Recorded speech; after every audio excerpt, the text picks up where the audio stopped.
حضرت موسیٰ اپنے دربار سجا کے بیٹھے تھے، سامنے سے ایک شخص تیز قدموں سے چلتا ہوا گزر گیا۔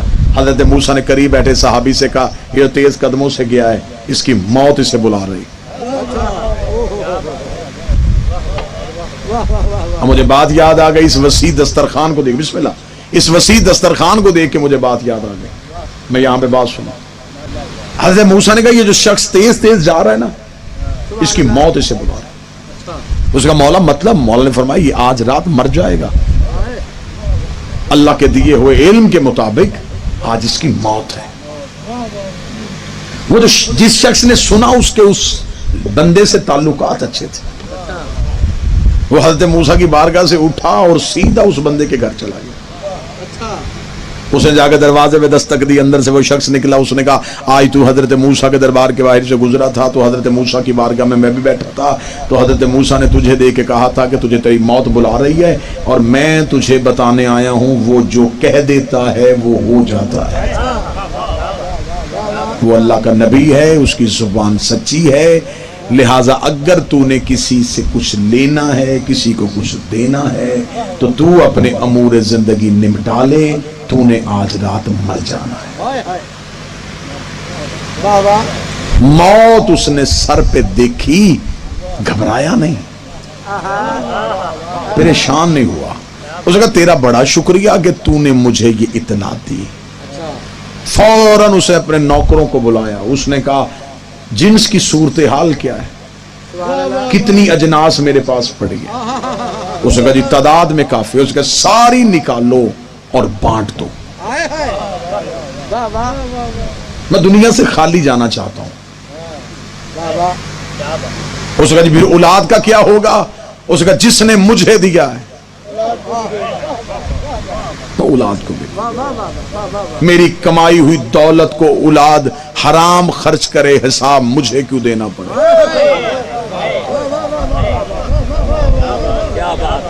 وہ محنت کرے، وہ کمائے اور اسے قدر ہو، لہٰذا میں چاہتا ہوں کہ میں کچھ بھی نہ چھوڑ کے جاؤں، جتنی جلدی ہو سکے اعلان کرواؤ۔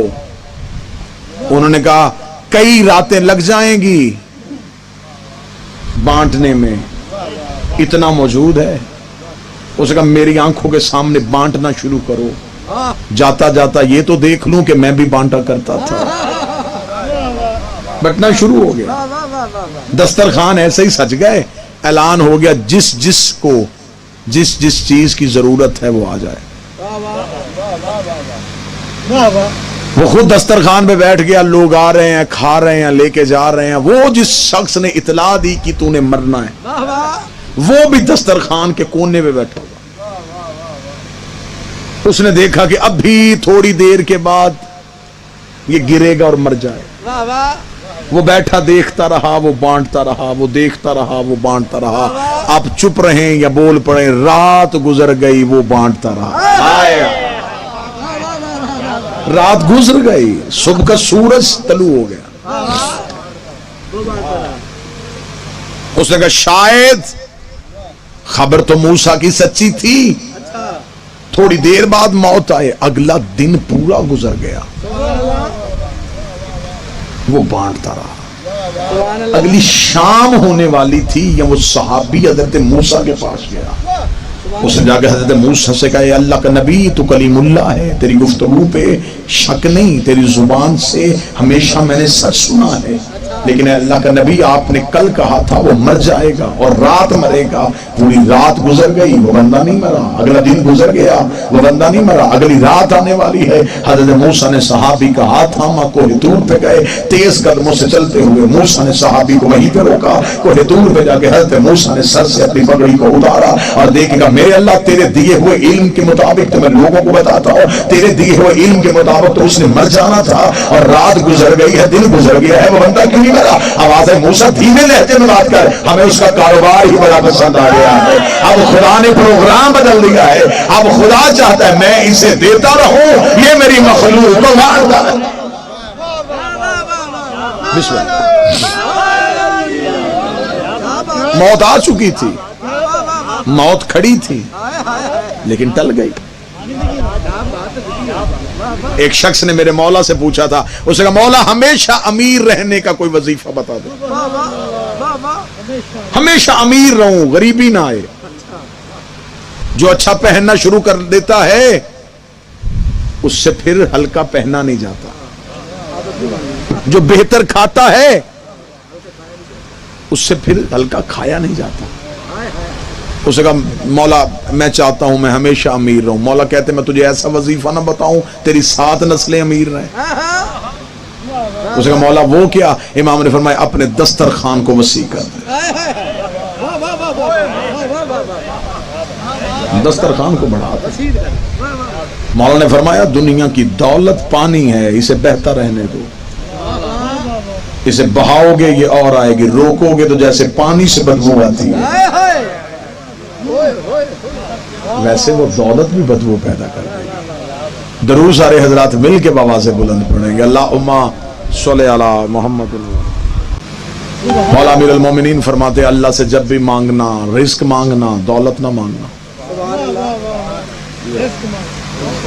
شاید آپ نہیں سمجھے مولا کے جملے کو, تو شاید 2019 میں آپ نے دیکھا ہو, میں نے تو اکثر ایسے بندے دیکھے ہیں جن کے پاس دولت ہے لیکن وہ رزق سے محروم ہے. اب آپ مجھ پہ سوال کریں گے کہ ایسا کون سا بندہ جس کے پاس دولت ہوتی ہے اور رزق نہیں ہوتا؟ میں نے بڑے بڑے امیر دیکھے ہیں, ان کے سامنے کھانے کی میز لگے وہ پریشان ہو کے کہتے ہیں جی میں یہ نہیں کھا سکتا. یہ بھی اٹھا لیں, یہ بھی اٹھا لیں, یہ بھی اٹھا لیں. میں تو صبح صرف گرم پانی پی سکتا ہوں, اس کے بعد کو 2-4 یہ چیزیں کھاتا ہوں. کیا فائدہ اس دولت کا جس نے رزق سے محروم کر دیا؟ اسے دولت مانگی تھی نا, رزق نہیں مانگا. مولا فرماتے ہیں جب گھر میں دولت آئے تو جو سب سے پہلی چیز گھر سے چلی جاتی ہے اسے سکون کہتے ہیں. صحابی نے پوچھا مولا دولت گھر آ جائے سکون کیوں جاتا ہے؟ امام فرماتے ہیں جب کسی کا مال گھر میں رکھو گے تو نیند کیسے آ سکتی ہے؟ بے سکونی آ جائے گی, گھر میں بے چینی آ جائے گی, خوف آ جائے گا, گھر کے اندر لڑائی جھگڑے شکوے پیدا ہو جائیں گے دولت کی کثرت سے. پریشان تو نہیں ہو گیا آپ اس بات سے؟ میں نے اپنی آنکھوں سے, قبلہ تشریف فرمائیں تائید فرمائیں گے, میں نے مل کے مالکوں کو نیند کی گولی کھا کے سوتے دیکھا.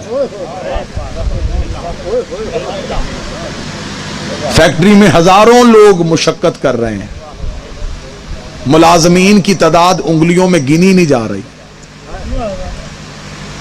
رقبوں کا تعین کوئی نہیں, لیکن رات کو مرضی سے سو نہ سکے. ایک گولی کا سہارا لیا 4-6 گھنٹے کی نیند کے لیے. محسن شہید نے کہا تھا فٹ پاتھ پہ سو جاتا ہے اخبار بچھا کے, مزدور کبھی نیند کی گولی نہیں کھاتا. لہذا دولت کی کثرت نہیں چاہیے, رزق چاہیے, وہ بھی رزق معرفت چاہیے, وہ بھی رزق ولایت چاہیے, وہ بھی وہ رزق چاہیے وہ جو اپنی مرضی سے وہ عطا کرتے ہیں. ایسے ہی رزق کی اللہ سے توقع رکھنی چاہیے. مولا فرماتے ہمیشہ زندہ رہنا چاہتے ہو کہ تمہاری موت بار بار ٹل جائے تو لوگوں کو دینا شروع کرو, بانٹنا شروع کرو. لیکن ہمارے ہاں بانٹنے کے بھی اب معیار بن گئے ہیں, بندے دیتے بھی بانٹتے بھی ہیں تو معیار کے مطابق. میں اکثر ہم مسافر لوگ ہیں, اکثر ہم سفر میں ہوتے ہیں, ٹریفک سگنلز پہ رکی ہوئی گاڑیاں بھی دیکھتے ہیں, کسی بھی چوک میں بھاگتے ہوئے بھیکاریوں کو بھی دیکھتے ہیں. میں نے اکثر دیکھا جس بندے نے 10 روپے صدقہ دینا ہو وہ 10 منٹ فقیر کا انٹرویو بھی لیتا ہے. صدقہ ہاتھ میں پکڑا ہوتا ہے اور اس سے پوچھ رہا ہوتا ہے تو کماتا کیوں نہیں, تیرے ہاتھ ٹھیک نہیں ہے تو کیوں مانگ رہا ہے؟ صدقہ بعد میں دیا, تذلیل پہلے دی. کیوں؟ اس کا عیب ڈھونڈنا ہے. ایک عیب اس کا ظاہر ہو تم ہاتھ روک لیتے ہو, ہمارے کتنے چھپے ہیں وہ پھر بھی دے رہا ہے. اگر ہم عیب دیکھ کے دیتے ہیں, اگر وہ عیب دیکھ کے دے, تو میرا خیال ہے ہم میں سے کوئی بھی ایک لقمے کے اہل بھی نہ ہو. لہذا کوشش یہی رہے زندگی محبت آل محمد ولایت معصومین میں گزرے. خدا ہر شخص کی آخرت بخیر فرمائے.